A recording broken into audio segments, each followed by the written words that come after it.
Hello guys, welcome back to my channel. पिछले videos में बहुत सारे लोग कह रहे थे कि सर अभी हमारा फाइनल ईयर कंप्लीट हुआ जस्ट हमारी डिग्री अभी नहीं आई है। कुछ ऐसे भी लोग हैं जो लोग अभी अंडर ग्रेजुएट हैं, फाइनल ईयर में हैं। वो लोग ये कह रहे थे कि सर 2026 के लिए प्रॉपर स्ट्रेटजी वीडियो बनाइए, ए टू जेड सभी चीज़ें बताइए, कैसे हम अपनी प्रिपरेशन स्टार्ट कर सकते हैं और फिर हम सीजन में सिलेक्ट हो सकते हैं और अपनी डिजायर्ड पोस्ट जैसे आप हैं या फिर GST inspector, income tax inspector और भी जो पोस्ट है हम लोग कैसे सिलेक्शन ले सकते हैं। तो आप ए टू जेड हमें गाइड करिए। तो मुझे लगा कि ये सही चीज़ है, इस पर मुझे एक वीडियो बनाना चाहिए। तो मैं आपको इस वीडियो में स्टार्टिंग से लेके कि एसएससी सीजीएल एग्ज़ाम क्या होता है, इसमें कौन कौन से सब्जेक्ट्स आते हैं, कितने टायर का एग्ज़ाम होता है, कैसे कैसे होता है, कौन सा एग्ज़ाम क्वालिफाइंग होता है, कौन से एग्ज़ाम पे मेरिट बनती है, से लेके आपको कौन से टीचर से पढ़ने चाहिए, आपको ऑनलाइन पढ़ना चाहिए या फिर आपको ऑफलाइन पढ़ना चाहिए, आपको स्टार्टिंग में कोर्स परचेस करना चाहिए या फिर फ्री यूट्यूब प्लेलिस्ट से पढ़ना चाहिए, आपको कितने परसेंटेज सिलेबस कंप्लीट करने के बाद मतलब कितने महीने पढ़ने के बाद आपको मॉक टेस्ट लगाना शुरू करना चाहिए। तो हर एक चीज़ ए टू जेड मैं आपको बताऊंगा। आप इस वीडियो को लास्ट तक देखिएगा। मैं आपको यकीन दिलाता हूं कि अगर आप ये वीडियो पूरा देख लेते हैं तो आपको कोई और वीडियो देखने की ज़रूरत नहीं है और अपनी एसएससी सीजीएल की जर्नी आप स्टार्ट कर सकते हैं। ऐसे ही अगले वीडियो में मैं एसएससी सीएचएसएल के लिए और सीपीयू एमटीएस के लिए अलग अलग एक वीडियो बनाऊंगा, क्योंकि अगर एक ही वीडियो में सबको कवर किया जाए तो ये बहुत ही लंबा वीडियो बन जाएगा, जो कि मेरे लिए भी सही नहीं है, आप लोग के लिए भी सही नहीं है। तो पहले हम एसएससी सीजीएल एग्जाम को कवर करेंगे। तो पहली चीज़ हम लोग शुरू करते हैं डिस्कस करना, वो ये है कि एसएससी सीजीएल एग्जाम क्या होता है। तो देखो, SSC CGL exam combined graduate level exam, ये ग्रेजुएशन के बाद आप एलिजिबल होते हैं देने के लिए। इसमें दो टायर होते हैं, टायर 1 एंड टायर 2। टायर 1 में 4 सब्जेक्ट आते हैं, English, maths, reasoning, GK, GS. चारों सब्जेक्ट में 25-25 क्वेश्चन होते हैं। एक क्वेश्चन 2 मार्क का होता है। कुल मिला के 200 नंबर का पेपर होता है, जिसमें सही कुछ करने पे आपको 2 नंबर मिलते हैं और वहीं अगर आप किसी क्वेश्चन को गलत अटेम्प्ट करते हैं तो आपके 0.5 मार्क्स नेगेटिव मार्किंग भी होती है। जो टायर 1 होता है एसएससी सीजीएल एग्जाम का, ये टोटली क्वालिफाइंग होता है। ये आपका फाइनल मेरिट में नहीं जुड़ता है और इस पे आपकी कोई भी कटअप नहीं बनती है। केवल कटअप बनती है आपकी क्वालिफाइंग, आप जिस भी कैटेगरी के होते हैं उस कैटेगरी की क्वालिफाइंग कटअप बनती है। अगर आप उसको पार करते हैं तो आप सीजीएल टायर 2 देने के लिए एलिजिबल होते हैं। इसका कोई भी रोल फाइनल मेरिट में नहीं होता। उसके बाद आता है टायर 2 एग्जामिनेशन। टायर 2 एग्जामिनेशन में 2 पेपर होते हैं। पहले पेपर में मैथ्स और रीजनिंग आता है। मैथ्स और रीजनिंग के 30-30 क्वेश्चन होते हैं। सेकेंड पेपर में जीके, जीएस एंड इंग्लिश आता है। इंग्लिश के 45 क्वेश्चन होते हैं। सीजीएल टायर 2 में इंग्लिश का वेटेज थोड़ा ज़्यादा होता है। उसके बाद जीके जीएस में 25 क्वेश्चन आते हैं। टोटल दोनों पेपर को देखें तो 130 क्वेश्चन होते हैं। एक क्वेश्चन 3 मार्क्स का होता है। तो टायर 2 का जो टोटल वेटेज होता है वो 390 मार्क्स का होता है। उसके बाद अगर आप किसी क्वेश्चन को गलत करते हैं तो 1 नंबर की नेगेटिव मार्किंग भी होती है। जैसे ही आपका पेपर 1 और पेपर 2 कंप्लीट हो जाता है, उसके तुरंत बाद 20 क्वेश्चन का कंप्यूटर एमसीक्यू बेस्ड एग्जाम होता है, जो कि टोटली क्वालिफाइंग होता है। इसके लिए आपको 15 मिनट मिलते हैं। लेकिन कंप्यूटर बेस्ड पोस्ट और नॉन कंप्यूटर बेस्ड पोस्ट के लिए इसका कटअप अलग अलग जाता है। जैसे एएसओ है, इनकम टैक्स इंस्पेक्टर है, जीएसटी इंस्पेक्टर, जो भी डेस्क जॉब है ये कंप्यूटर बेस्ड पोस्ट मानी जाती है। तो इसके लिए जो कंप्यूटर का क्वालिफाइंग कटअप जाता है ये 20 क्वेश्चन वाला, ये थोड़ा अलग जाता है। बाकी अदर पोस्ट के लिए थोड़ा अलग जाता है, बट सब लोग ये कटअप पार कर लेते हैं, इसमें कोई ऐसी समस्या नहीं आती। इसके तुरंत बाद दूसरे जो शिफ्ट होती है, इसी दिन जिस दिन आपका टायर 2 का एग्जाम होता है, तो पेपर 1, पेपर 2 और कंप्यूटर बेस्ड एमसीक्यू क्वेश्चन होने के बाद आपको 1.5-2 घंटे के ब्रेक के बाद आपका टाइपिंग भी उसी दिन हो जाता है। टाइपिंग टेस्ट में आपको 1700 से 1800 की डिप्रेशन 15 मिनट में प्रेस करने होते हैं। इसमें एक्यूरेसी का कुछ परसेंटेज होता है जो कि कैटेगरी वाइज डिपेंड करता है। अगर आप जनरल के हैं तो आपको 5% एरर अलाउड है। अगर आप अदर कैटेगरी के हैं तो आपको 7% एरर अलाउड है। उसके बाद मैं आपको ये भी बताना चाहूँगा कि ये जो कंबाइंड ग्रेजुएट लेवल का एग्जाम होता है, इससे लेवल 8 तक की नौकरी पाई जा सकती है। फिलहाल पिछले कुछ साल से लेवल 8 की पोस्ट नहीं आ रही है। लेवल 8 की पोस्ट AA की होती है, वो नहीं आ रही है। तो अभी फिलहाल आप लेवल 7 तक की नौकरी से पा सकते हैं। दूसरी बात जिस पे हम बात करेंगे वो ये कि आपको ऑफलाइन जाना चाहिए या फिर आपको ऑनलाइन क्लासेस लेना चाहिए। तो if you would ask me then I would suggest कि आप ऑनलाइन क्लासेस लें। इससे बहुत सारी चीज़ें जो हैं आपके लिए बेनिफिशियल होंगे। जैसे आपका टाइम बचेगा, आपका खाना पीना बचाने का टाइम, अगर आप घर पे रहते हैं तो आपका खाना पीना बनाने का टाइम बचेगा, आपकी अदर एक्टिविटीज जैसे कपड़े धोने हैं या फिर बहुत सारा आपका पैसे की बचत होगी, तो बहुत सारा आपका समय बच जाएगा अगर आप घर पे पढ़ते हैं ऑनलाइन क्लासेस से। वहीं अगर आप ऑफलाइन जाते हैं तो कहीं आप रेंट लेंगे, रेंट पे कमरा लेंगे, आपका पैसा खर्च होगा, आप खाना बनाएंगे, आप कपड़े धोएंगे, आप अपना सारा काम खुद से करेंगे, तो आपका बहुत सारा टाइम उसमें वेस्ट जाएगा। तो मैं आपको सजेस्ट करूंगा कि आप अपने घर पे ही पढ़ें, आप ऑनलाइन क्लासेस से पढ़ें। हाँ, अगर किसी के घर पे बहुत शोर शराबा है या फिर वो इन्वायरमेंट नहीं मिल पा रहा उसको पढ़ने का, तो देखो आजकल गांव गांव में लाइब्रेरियां खुल गई हैं। अगर आपके घर के आसपास लगभग 4-5 किलोमीटर के रेडियस में अगर कोई लाइब्रेरी है तो आप लाइब्रेरी भी ज्वाइन कर सकते हैं। बट आई वुड सजेस्ट कि आप जो है ऑनलाइन पढ़ाई करें, क्योंकि देखो ऑफलाइन में जो ऑफलाइन सेंटर वाला होता है वो आपके टाइम को मैनेज करता है, लेकिन ऑनलाइन में आप अपने टाइम को अपने हिसाब से मैनेज करते हैं। सब कुछ आप अपने हिसाब मैनेज करते हो, आपका ट्रैवलिंग में टाइम वेस्ट नहीं होता। वहाँ कई बार आप बैठे रहते हो घंटे घंटे, टीचर लेट आते हैं, और टीचर अगर स्लो पढ़ाने वाला होता है तो बहुत कम टॉपिक्स को 2-3 घंटे में कवर कर पाता है। आप उसको स्पीड बढ़ा के नहीं देख सकते क्योंकि आप वो लाइव देख रहे हैं, सामने बैठ के देख रहे हैं, तो आपका बहुत सारा टाइम मेरे हिसाब से वेस्ट होता है। इसलिए आई वुड सजेस्ट कि आप ऑनलाइन पढ़िए, अपने घर पे पढ़िए, आप जहाँ भी अभी हैं वहीं पढ़िए। बस आप खुद से ईमानदार रहिए, आप 7 से 8 घंटे डेली बेसिस पे पढ़ाई करिए और आपका सिलेबस 5 से 6 महीने में खत्म हो जाएगा and you are able to attempt the previous year mocks, and आप उसमें अच्छा परफॉर्म करेंगे और आपको कॉन्फिडेंस भी आ जाएगा कि नहीं, आप सीजीएल एग्जाम क्रैक करने के स्थिति में आ गए हैं। अगली चीज जो मैं डिस्कस करना चाहूँगा वो ये कि आपको किसी टीचर का कोर्स परचेस करना चाहिए, किसी प्लेटफॉर्म का कोर्स परचेस करना चाहिए, या फिर आपको यूट्यूब पे जो फ्री में वीडियोस पड़े हैं, फ्री में प्लेलिस्ट पड़े हैं, आपको उससे पढ़ना चाहिए। तो देखिए स्टार्टिंग में मैं आपको सजेस्ट करूंगा कि आप जो यूट्यूब पे फ्री में क्लासेस पढ़े हैं आप उससे पढ़िए, क्योंकि अगर आप किसी का कोर्स परचेस कर लेते हैं तो आप एक टीचर के प्रति, एक कंटेंट के प्रति बाउंड हो जाते हैं। अगर मान लीजिए आपको उस टीचर का स्टाइल नहीं पसंद आता, आपको उस टीचर का कंटेंट पसंद नहीं आता, या फिर नहीं समझ पाते हैं आप उस टीचर की बातें, फिर भी आप उसके वीडियो देखते हो क्योंकि आपका उसमें पैसा लग गया होता है, आपका माइंड उसमें इन्वेस्ट हो जाता है। वहीं अगर आप यूट्यूब पे प्लेलिस्ट से पढ़ रहे हो तो मैं आपको आगे बताऊंगा कि बहुत सारे टीचर्स होते हैं एक एक सब्जेक्ट के, तो आप किसी से भी पढ़ सकते हो। अगर आपको किसी की चीज़ें नहीं समझ में आ रही है, आपको उनका स्टाइल नहीं अच्छा लग रहा है, तो आप किसी और टीचर से वो टॉपिक पढ़ सकते हो या फिर वो सब्जेक्ट पढ़ सकते हो। तो आप के पास एक ब्रॉडर एरिया होता है, आपके पास लिबर्टी होती है अपना कंटेंट चूज करने का, अगर आप यूट्यूब पे फ्री प्लेलिस्ट से पढ़ रहे हो। और यकीन मानो यूट्यूब पे जो फ्री में पढ़ा हुआ है वो बहुत ज़्यादा है, जो कि अगर आप किसी कोर्स के हिसाब से देखें तो बहुत ज़्यादा चीज़ें यूट्यूब पे पढ़ी हुई हैं। लेकिन बच्चे थोड़े से उनके दिमाग में होता है कि नहीं, हम कोर्स परचेज करेंगे तो हमें कुछ एक्सक्लूसिव कंटेंट मिलेगा, लेकिन ऐसा कुछ नहीं होता, बल्कि यूट्यूब पे बहुत ज़्यादा मटेरियल अवेलेबल है अगर हम कंपेयर करें किसी पर्टिकुलर परचेज कोर्स के कंपेयर में। तो चलिए हम लोग सब्जेक्ट वाइज शुरू करते हैं। सबसे पहले हम मैथमेटिक्स की बात करते हैं। तो यूट्यूब पे बहुत सारे टीचर्स के मैथमेटिक्स की क्लासेस पढ़ी हैं, जैसे रेमो सर हैं, गगन प्रताप सर हैं, अभिनव सर हैं, राकेश सर हैं, आदित्य रंजन सर हैं, इतने सारे ऑप्शंस हैं। इन सब लोगों ने arithmetic maths plus advance math पढ़ाया है। मैं आपको सजेस्ट करूंगा कि आपको जो टीचर अच्छा लगे आप वहाँ जाओ, उसके प्लेलिस्ट से उसका एक चैप्टर कंप्लीट करो। मान लीजिए अगर आप अर्थमेटिक से स्टार्ट कर रहे हैं तो आप अर्थमेटिक का एक चैप्टर कंप्लीट करो। उसके बाद आप प्रीवियस ईयर के क्वेश्चंस नेट से कोई भी पेपर डाउनलोड कर लें, किसी भी शिफ्ट का कोई भी पेपर डाउनलोड कर लें। अगर आपसे उस चैप्टर का सवाल लग रहा है, या फिर आप ये भी कर सकते हैं कि आप पहले एक PYQ अपने पास मतलब खरीद के आप रख लें, ताकि आपको आइडिया लगते रहे कि आपको किसके इर्द गिर्द रहना है, आपको क्या पढ़ना है। तो जैसे ही आप 1-2 चैप्टर पढ़ लेते हो तो आप उसके PYQs उस चैप्टर के लगा के देखो, अगर वो आपसे लग रहे हैं तो मतलब आपको उस टीचर का कंटेंट समझ में आ रहा है और वो टीचर उस लेवल तक जा रहा है, तो आप उस टीचर से फिर कंटिन्यू कर सकते हैं। कोई ऐसा टॉपिक है जो उस टीचर का आपको नहीं समझ में आ रहा है तो आप किसी दूसरे टीचर से भी वो टॉपिक कंप्लीट कर सकते हैं, कोई जरूरी नहीं कि उसी टीचर से सब कुछ पढ़ना है।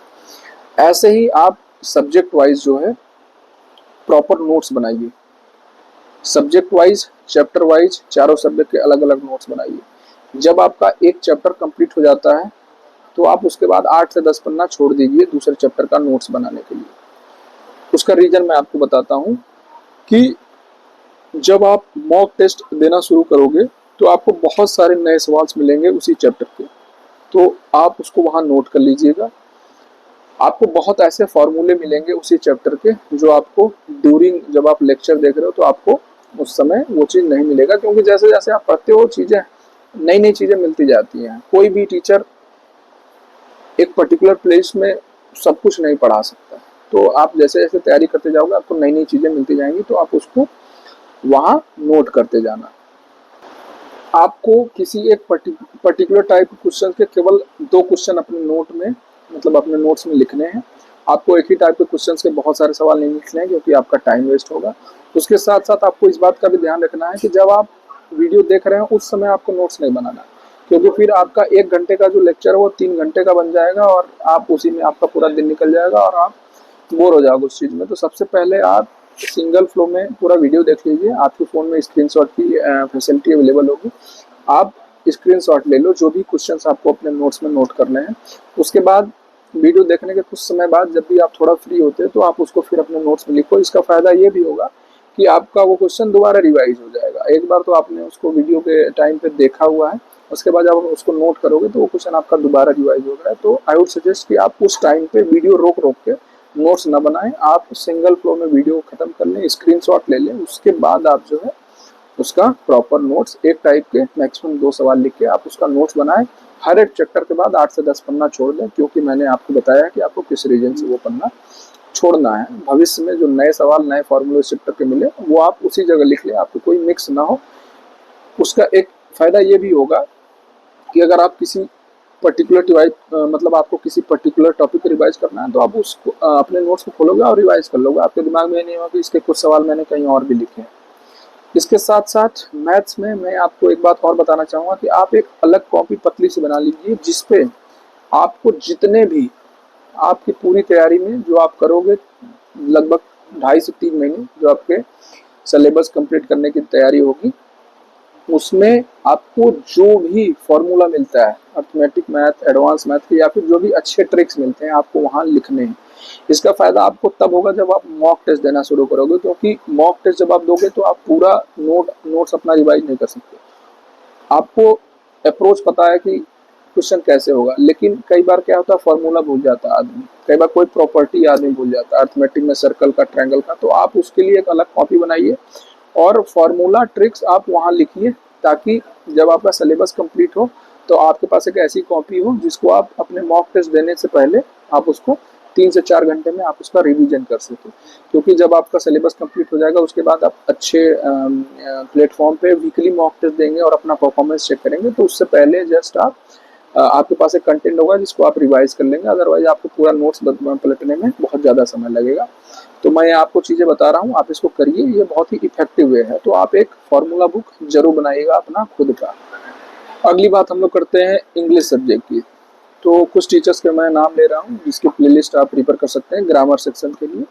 वोकैब के लिए मैं आपको आई वुड सजेस्ट कि आप ब्लैक बुक को रिफर करें। मैं आपको बताऊंगा कि ब्लैक बुक में आपको क्या क्या पढ़ना है और किन किन तरीकों से पढ़ना है। सबसे पहले ग्रामर की बात करते हैं, तो ग्रामर के लिए आप नीतू सिंह मैम को रिफर कर सकते हो, आप रानी मैम को रिफर कर सकते हो, आप प्रशांत सोलंकी सर हैं, बढ़िया इंग्लिश पढ़ाते हैं। उसके बाद गोपाल वर्मा सर हैं, ये लोग इंग्लिश के मास्टर हैं, बहुत अच्छी पकड़ है इन लोगों की इंग्लिश पे और काफ़ी समय से इंग्लिश पढ़ा रहे हैं। तो आप इनके प्लेलिस्ट को रिफर कर सकते हैं और किसी भी टीचर के प्लेलिस्ट से आप अपना ग्रामर वाला पोर्शन खत्म करिए। मैं आपको सजेस्ट करूंगा कि आप लिमिटेड रिसोर्सेज फॉलो करिए, सबसे पढ़ने के चक्कर में मत पड़िए। आप किसी एक या 2 टीचर को, अगर एक टीचर का नहीं समझ में आता, आपको स्टाइल अच्छी नहीं लगती है, तो आप किसी दूसरे टीचर को देख लो।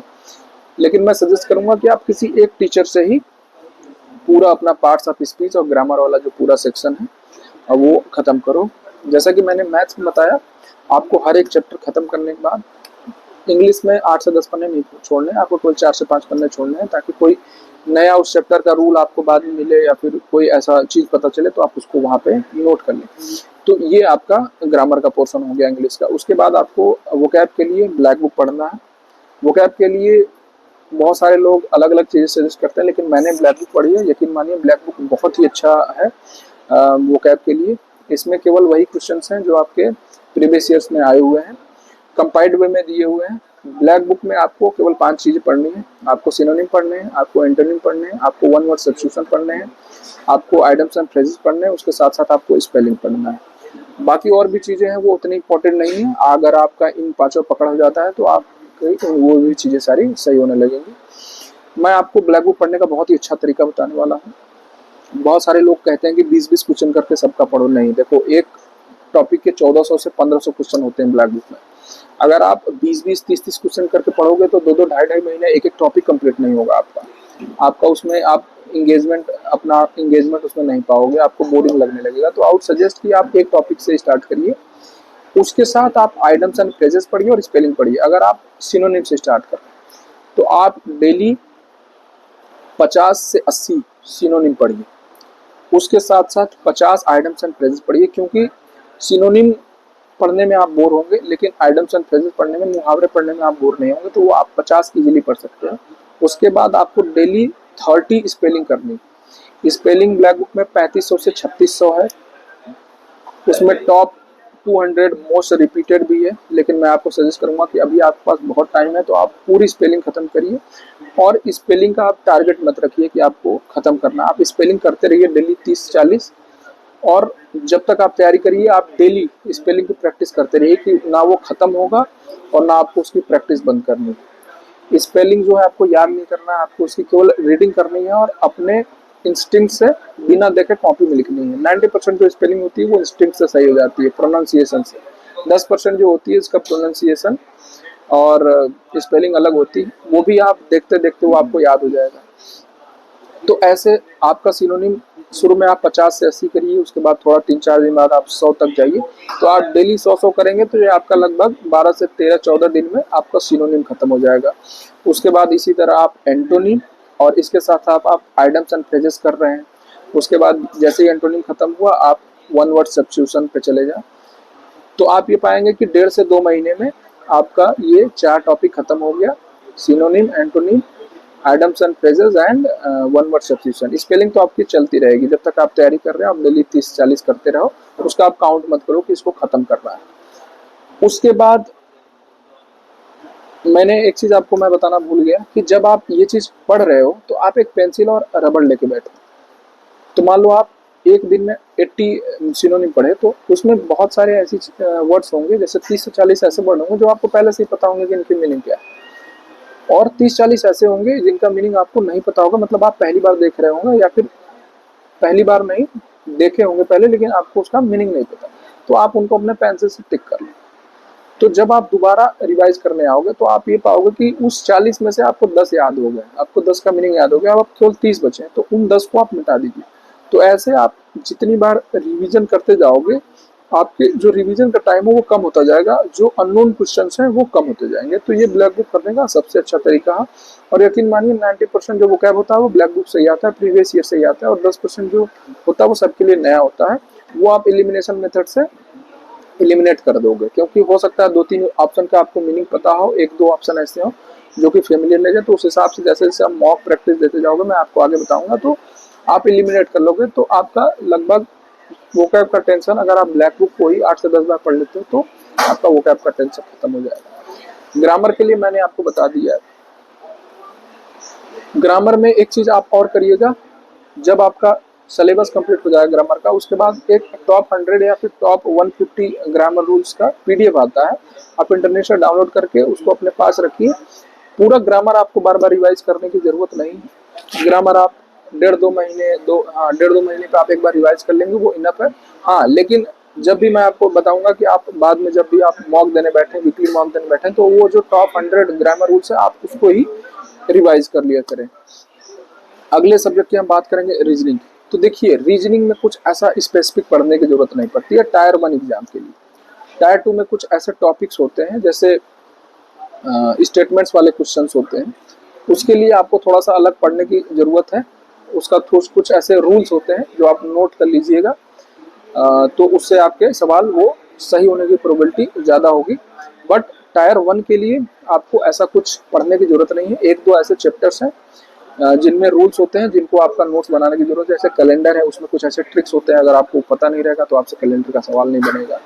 क्लॉक है जो कि अब एसएससी पूछती नहीं है, बट फिर भी हमें तो हर चीज़ के लिए तैयार रहना है, हमें तो टॉपर बनना है। तो आप उसके नोट्स बना लीजिए, उसमें भी कुछ रूल्स होते हैं।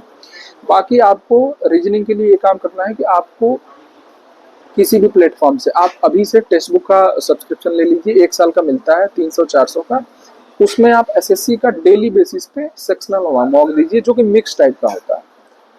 उससे क्या होगा कि जो रीजनिंग होती है, इट्स ऑल अबाउट प्रैक्टिस। आप जितना प्रैक्टिस करते जाओगे, आपकी लॉजिकल रीजनिंग बिल्डअप होती जाएगा, आपका माइंड उस हिसाब से बिल्डअप होता जाएगा, और आपका जो समय है रीजनिंग अटेम्प्ट करने का, क्वेश्चन करने का, वो कम होता जाएगा। तो आप डेली बेसिस पे एक सेक्शनल मॉक जो कि मिक्स टाइप का होता है, आप रीजनिंग का देते रहिएगा। बाकी आपको रीजनिंग में कुछ भी अलग से करने की जरूरत नहीं है। ये जो मैंने 1-2 चैप्टर बताया, आप इसका यूट्यूब के किसी भी टीचर से यूट्यूब पे जाके नोट्स बना लीजिएगा। जो ट्रिक्स होते हैं, जो छोटे छोटे इसमें रूल्स होते हैं, आप उसको लिख लीजिएगा। बाकी रीजनिंग के लिए ऐसा आपको कुछ भी अलग से करने की जरूरत नहीं है। उसके बाद हम लोग बात करते हैं जीके जीएस की। जीके पे जाने से पहले मैं आप जीएस की बात करता हूँ। आप मेरे टेलीग्राम ग्रुप से जुड़ जाइए, मैंने चैनल के डिस्क्रिप्शन में उसका लिंक दिया है। आप व्हाट्सएप चैनल से जुड़ जाइए, वहाँ मैंने एनसीईआरटी का जीएस का पीडीएफ अपलोड किया, जो मैं अपने टाइम पे बना के पढ़ रहा था, और यकीन मानिए एसएससी में उससे बाहर कुछ आया ही नहीं था। अगर आप मेरे पीडीएफ से नहीं पढ़ना चाहते, आपके पास अभी बहुत समय है, तो आप अपना खुद का नोट्स बनाइए। उसके लिए आप 10th की एनसीईआरटी ले लीजिए, बायोलॉजी के लिए 11th की एनसीईआरटी ले लीजिए, क्योंकि बायोलॉजी एसएससी में थोड़ा डीप में आता है। जैसे कि अगर आप प्रीवियस ईयर के क्वेश्चन देखे होंगे, तो animal kingdom, plant kingdom, Porifera, Mollusca, arthropoda, ये वाले क्वेश्चन जो होता है अभी ज़्यादा आ रहे हैं। तो आप इसको छोड़ के मत जाइएगा, क्योंकि देखिए अभी आपके पास बहुत समय है। आप बिल्कुल भी ये मत सोचिए कि केवल हमें इंपॉर्टेंट चीज़ें पढ़नी है, आप सब कुछ कवर करके चलिए। क्योंकि देखिए, एक बार 2800 ग्रेड पे सिलेक्ट होना या फिर साउथ में चले जाना, उससे अच्छा कि आप एक ही बार बहुत अच्छे से तैयारी करिए, और बार बार आपको वो करने की ज़रूरत ही नहीं पड़ेगी। एक ही बार 1 साल अपनी पूरी ताकत लगा दीजिए। हाँ, तो मैं कह रहा था कि आप एक ही बार 1 साल अपनी पूरी ताकत से, अपनी पूरी जी जान लगा के पढ़ लीजिए, ताकि आपका जो फ्यूचर है वो सिक्योर हो जाए, और आपको बार बार एसएससी सीजीएल की तैयारी ना करनी पड़ी। आपको जो भी पोस्ट चाहिए, जिस भी लोकेशन पे चाहिए, वो आपको मिल जाए। तो जीएस के लिए आप 10th की एनसीईआरटी को रिफर करिए, बायोलॉजी के लिए 10th और 11th की एनसीईआरटी को, और उससे प्रॉपर आप नोट्स बना लीजिए अपने जीएस का। उसके बाद अगर जीके की बात करूं, तो आप लूसेंट की बुक ले लीजिए। लूसेंट की बुक को डेली 1.5 से 2 घंटा पढ़ना शुरू कर दीजिए। मैं आपको एक चीज़ और बताना भूल गया, टाइम। तो जो चीज़ें मैंने आपको मैथ्स के लिए बताई, वो आप 2.5 से 3 घंटे डेली मैथ्स को दीजिए, मैथ्स कंप्लीट करने के लिए। 2 से 2.5 घंटे आप डेली इंग्लिश को दीजिए, इंग्लिश के नोट्स बनाने के लिए। उसके साथ साथ 1 घंटा आप वोकैब सेक्शन को दीजिए। उसके बाद 1.5 से 2 घंटे आप डेली लूसेंट की बुक को पढ़िए, जीके की बुक। क्योंकि देखिए, अगर आप बिगिनर हैं, तो अभी आपकी बेसिक जीके की थिंकिंग डेवलप नहीं हुई है, तो उसके लिए आप सबसे पहले लूसेंट को पढ़ना शुरू करिए। उसके साथ साथ आप एक जीके की प्रीवियस ईयर क्वेश्चंस की बुक ले लीजिए, पिनाकल की या फिर किरण पब्लिकेशन की। और मान लीजिए आप मुगल काल पढ़ रहे हैं, जीके में अगर आप लूसेंट से मुगल काल पढ़ रहे हैं, तो जैसे ही आप मुगल काल खत्म करते हैं, तो आप मुगल काल के क्वेश्चंस को जाके उस पर देखिए, जो भी प्रीवियस ईयर बुक है, कि आपके क्वेश्चंस हो रहे हैं कि नहीं। तो अगर वो चीज़ें आपसे हो रही हैं, तो समझिए कि आप सही जा रहे हैं, आपको चीज़ें याद हो रही हैं, आपके माइंड में वो चीज़ें बैठ रही हैं। ऐसे ही आप जो है अपनी तैयारी 3 से 4 महीने सारे सब्जेक्ट्स का आप पहले नोट्स बनाइए, सिलेबस कंप्लीट करिए। 3 से 4 महीने बाद आप ये पाएंगे कि आपका 60 से 70% सिलेबस जो है ये कंप्लीट हो चुका है। इंटरप्शन के लिए माफ़ी चाहूँगा दोस्तों, बगल से बहुत ज़्यादा आवाज़ आने लगी थी, तो मुझे लगा था कि मुझे वीडियो को बंद कर देना चाहिए, क्योंकि फिर जो है आवाज़ क्लियर नहीं आती, तो फिर आप लोगों को समझ नहीं आता। तो मैं वापस अपने कमरे पे आके ये वीडियो फिर से रिकॉर्ड कर रहा हूँ आगे से। तो हाँ, जैसा हम लोग डिस्कस कर रहे थे कि लगभग जब आपका सिलेबस 60 से 70% कंप्लीट हो जाए, तो आपको हफ्ते में एक प्रीवियस ईयर क्वेश्चन वाले मॉक देने हैं। उससे आपको 2 चीज़ें होंगी। एक तो जो आप पढ़ रहे हो वो चीज़ें अगर उसमें फंसेंगी, तो आपको कॉन्फिडेंस आएगा कि नहीं, जो मैं पढ़ रहा हूँ वो चीज़ें आती हैं एग्जाम में। दूसरा ये कि आपको ये पता चलेगा कि अभी आपसे क्या क्या छूटा हुआ है, मतलब आपकी क्या क्या चीज़ें अभी कंप्लीट नहीं है। इसी तरह तैयारी करते करते 5 से 6 महीने में आपका एसएससी का सीजीएल का सिलेबस पूरा कंप्लीट हो जाएगा। उसके बाद आपको हफ्ते में 3 मॉक देने हैं, आपको पीवाईक्यू देने हैं, आप पीवाईक्यू दो, आपको टेक्स्ट बुक के फ्रेश मॉक देने हैं, फ्रेश दो, लेकिन आपको हफ्ते में एक वीकली टेस्ट ओली बोर्ड का देना कंपलसरी है। ये मैं कंपलसरी इसलिए बोल रहा हूँ क्योंकि ओली बोर्ड का जो वीकली मॉक होता है उसका लेवल अच्छा होता है। अगर आप टेक्स्ट बुक पे 150 से ऊपर आते हो तो वहाँ 120-125 तक ही आओगे। वहाँ जितने भी बच्चे एसएससी सीजीएल की सीरियसली तैयारी कर रहे होते हैं वो सारे बच्चे वहाँ आके मॉक देते हैं। वहाँ आपको अपनी असली जगह पता चलेगी कि आप एक्चुअली कंपटीशन में कहाँ स्टैंड करते हो। उससे एक फ़ायदा ये भी होगा कि आपको कठिन मॉक्स की भी प्रैक्टिस आपके साथ साथ होती रहेगी कि मान लीजिए आप वाला शिफ्ट जो आप मेन पेपर देने गए और आपका वाला ही शिफ्ट कठिन आ गया तो आपको नर्वसनेस नहीं होगी। उस नर्वसनेस से आप अपना पेपर बिगाड़ के नहीं आएंगे क्योंकि आपको थोड़ी सी हार्ड मॉक की भी आपने प्रैक्टिस की हुई है। इसके लिए ओली बोर्ड का टेस्ट देना बहुत ही ज़रूरी है। इसी तरह आप प्रॉपर मॉक टेस्ट देते रहिए और उसके बाद उसका एनालिसिस प्रॉपर वे में करते रहिए। मैं आपको बता रहा हूँ कि आपको एनालिसिस कैसे करना है। आपको सब्जेक्ट वाइज खोलना है। जैसे आपने मॉक दिया, उसके 1 से 1.5 घंटे बाद आप उसका एनालिसिस करने बैठे, मान लो मैथ सेक्शन के एनालिसिस कर रहे हो, तो जो क्वेश्चन गलत हुए उसको तो देखना है, उसके चैप्टर्स को रिवाइज करना है। अगर उस टाइप के क्वेश्चन आपने अपने नोट्स में नहीं लिख रखे हैं तो उसको अपने मिसलेनियस नोट्स में जो आप मॉक वाले बना रहे हो उसमें आप उसको नोट करो, उसको टाइम टू टाइम रिवाइज करते रहो। उसके साथ साथ आपको ये भी देखना है कि कोई ऐसा क्वेश्चन तो नहीं है जो मेरे से हो तो गया लेकिन बहुत ज़्यादा टाइम ले लिया। तो देखो बहुत ज़्यादा टाइम भी नहीं देना है किसी क्वेश्चन को, क्योंकि अगर किसी क्वेश्चन को बहुत ज़्यादा टाइम दे दिए हो तो मतलब किसी क्वेश्चन का टाइम आप खा गए तो आपका ओवरऑल पेपर का बैलेंस तो बिगड़ ही रहा है। तो आपको उस टाइप के क्वेश्चंस की भी प्रैक्टिस करनी है जो आपसे हो तो जा रहे हैं लेकिन टाइम ले रहे हैं। कुछ क्वेश्चंस ऐसे होते हैं मैथमेटिक्स में जो बाई चांस सही हो गए होते हैं, तो आपको उनका भी ध्यान देना है।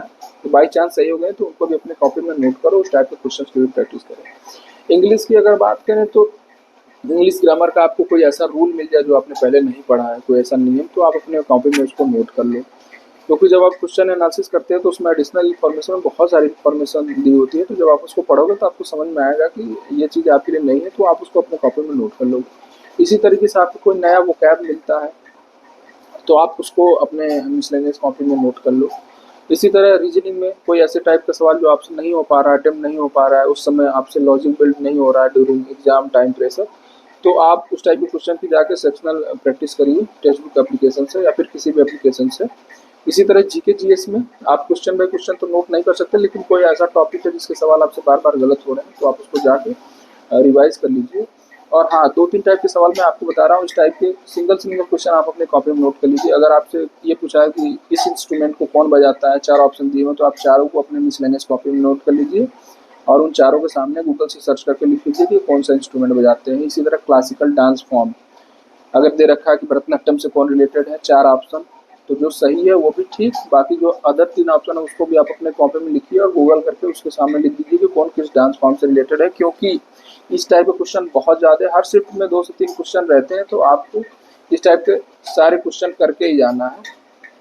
तो हाँ, इसको आप अपनी कॉपी में लिख लिया करो। एक चीज़ जो रह गई इंग्लिश में जो बताना मैं भूल गया वो है कंप्रीहेंशन। तो देखो अभी आपके पास बहुत टाइम है, अभी आप स्टार्ट करोगे तो लगभग आपको एक साल या फिर 12-13 महीने मिल जाएंगे। तो आप कंप्रहेंशन के लिए अभी इंग्लिश का कोई न्यूज़पेपर पढ़ना स्टार्ट कर दो, मैं आपको सजेस्ट करूँगा, ये आपके लिए अच्छा होगा। और कोई भी द टाइम्स ऑफ इंडिया या फिर हिंदुस्तान टाइम्स, और उसमें भी जो इंटरनेशनल न्यूज़ वाले आर्टिकल हैं, क्योंकि अगर आप लोकल न्यूज़ पढ़ोगे तो वो आपको पहले से ही पता होती है क्योंकि आप सोशल मीडिया से जुड़े हुए हो, तो आपका उसमें इंटरेस्ट नहीं आता क्योंकि ओवरऑल जो उसका क्रक्स है वो आपको पहले से पता रहता है कि यही न्यूज़ है।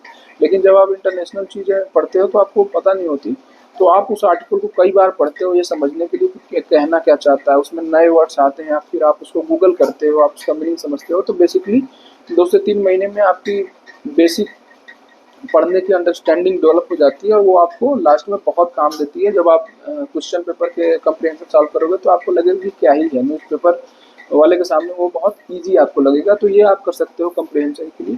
बाकी फिल इन द ब्लैंक्स और पोस्ट टेस्ट ये ऑलमोस्ट ग्रामर से ही रिलेटेड होता है। अगर आपका पार्ट्स ऑफ स्पीच क्लियर है तो इसको आप कर लोगे। कई बार हमें टेंस को ही मेंटेन करते हुए नीचे आना पड़ता है, कई बार वर्ब मतलब रिलेटेड वर्ब ही भरना पड़ता है। तो ये बेसिकली अगर आपका ग्रामर वाला पोर्शन क्लियर है, वोकैब क्लियर है, तो आप फिल इन द ब्लैंक्स और पोस्ट टेस्ट वाला पोर्शन कर लोगे। इसी तरीके से आप अपनी तैयारी कंटिन्यू करिए, आप स्टार्ट करिए। बाकी बीच-बीच में मैं वीडियो के माध्यम से आपको गाइड करता रहूँगा। आपको जब भी ये लगे कि आप जैसे होपलेस हो रहे हो, आप बहुत ज़्यादा उन चीज़ों में घुस गए हो, तो आप 1 दिन का ब्रेक ले लेना, आप थोड़ा-सा बाहर घूमने चले जाना या फिर मूवी-वूवी देख लेना। क्योंकि देखो मरना नहीं है तैयारी में, रिलैक्स रहोगे तभी अच्छे से तैयारी कर पाओगे, आपका माइंड फ़ोकस्ड रहेगा तभी तैयारी कर पाओगे। देखो बीच-बीच में ऐसा लगेगा कि बहुत पढ़ने के बाद भी आपका कोई मॉक बहुत ज़्यादा बिगड़ गया, तो ये सबके साथ होता है, इससे डिमोटिवेट होने की ज़रूरत नहीं है। ये चीज़ें आपके साथ भी होंगी, लेकिन देखो सबके साथ होती हैं, उससे ही लड़के सब लोग आगे बढ़े हैं। तो बस मैं आपसे यही कहूँगा कि आज से आप पढ़ना स्टार्ट कर दीजिए। धीरे-धीरे, धीरे-धीरे आपकी खुद की लॉजिक बिल्ड हो जाएगी, आपको खुद समझ हो जाएगी एग्ज़ाम क्या होता है, इसको कैसे टैकल करते हैं, क्या चीज़ें पढ़नी है, क्या चीज़ें नहीं पढ़नी है, कैसे पढ़नी है। आपका खुद 3 से 4 महीने बाद वो चीज़ें डेवलप हो जाएगी माइंड में, आपको फिर दूसरे की मदद की उतनी ज़रूरत नहीं पड़ेगी। लेकिन आप आज से ही स्टार्ट कर दो, क्योंकि हो सकता है कि जो आपका कॉम्पिटिटर है वो पहले से ही एसएससी सीजीएल 2025 में सिलेक्टेड है, तो उसके पास एक प्लस पॉइंट है कि वो पहले से ही जॉब में है, तो फाइनेंशियली इंडिपेंडेंट है। तो देखो जब दिमाग फ्रेश सोचता है, दिमाग में कोई टेंशन नहीं होती, फाइनेंशियली इंडिपेंडेंट होता है आदमी, तो वो कम समय में ज़्यादा चीज़ें क्लियर करता है। तो जो आपका कंप्यूटर है उसको केवल मॉक टेस्ट का प्रैक्टिस करना है और रिवीजन करना है, और आपको भी पूरा अपना सिलेबस कंप्लीट करना है, उसके बाद वो सब सारी चीज़ें करनी है। तो आप आज से ही पढ़ना स्टार्ट कर दीजिए। बाकी वीडियो अच्छी लगी हो, मेहनत लगती है वीडियो बनाने में, तो वीडियो को लाइक कर दो। कोई बात हो तो कमेंट सेक्शन में लिख दो, मैं सिंगल पर्सन का सबका जो है कमेंट का रिप्लाई करता हूँ। कोई एक आध छूट जाता होगा तो मैं नहीं कर सकता, लेकिन बाकी मैं सबका रिप्लाई करने की कोशिश करता हूँ। चैनल को सब्सक्राइब कर दो। मैं एसएससी एग्ज़ाम्स और यूपी पुलिस सब इंस्पेक्टर और यूपी पुलिस कांस्टेबल वाले एग्ज़ाम्स के बारे में स्टडी वीडियो और गाइडेंस देता हूँ। और कोई टॉपिक पे आप वीडियो चाहते हो तो कमेंट सेक्शन में लिख दो, मैं उस पर भी वीडियो बना दूँगा। बाकी मैंने चैनल के डिस्क्रिप्शन में अपने इंस्टाग्राम चैनल का लिंक डाला हुआ है, टेलीग्राम चैनल का और व्हाट्सएप चैनल का। टेलीग्राम पे मैं अपने जो सारे नोट्स मैंने बनाए थे उसका मैं पीडीएफ अपलोड करता हूँ, तो आप जो है वहाँ जाके उसको फॉलो कर लें चैनल को। मैं वहाँ अभी बायोलॉजी के नोट्स अपने अपलोड करने वाला हूँ, तो आप वहाँ जाके उसको फॉलो कर लें। उसके साथ साथ इंस्टाग्राम पे मैं अपनी पर्सनल लाइफ शो करता हूँ कि after selection as a government, after selected as a government officer, मतलब मेरी लाइफ कैसी है, क्या क्या बदलाव हुए मेरे लाइफ में। मैं वहाँ मोटिवेशनल वीडियोज़ और फोटो भी डालता हूँ, तो आप वहाँ जो है मुझे फॉलो कर सकते हो। तो बस आज इस वीडियो में इतना ही। अपना ध्यान रखिए और पढ़ाई स्टार्ट कर दीजिए। Thank you. और हाँ, चैनल को सब्सक्राइब जरूर कर लेना।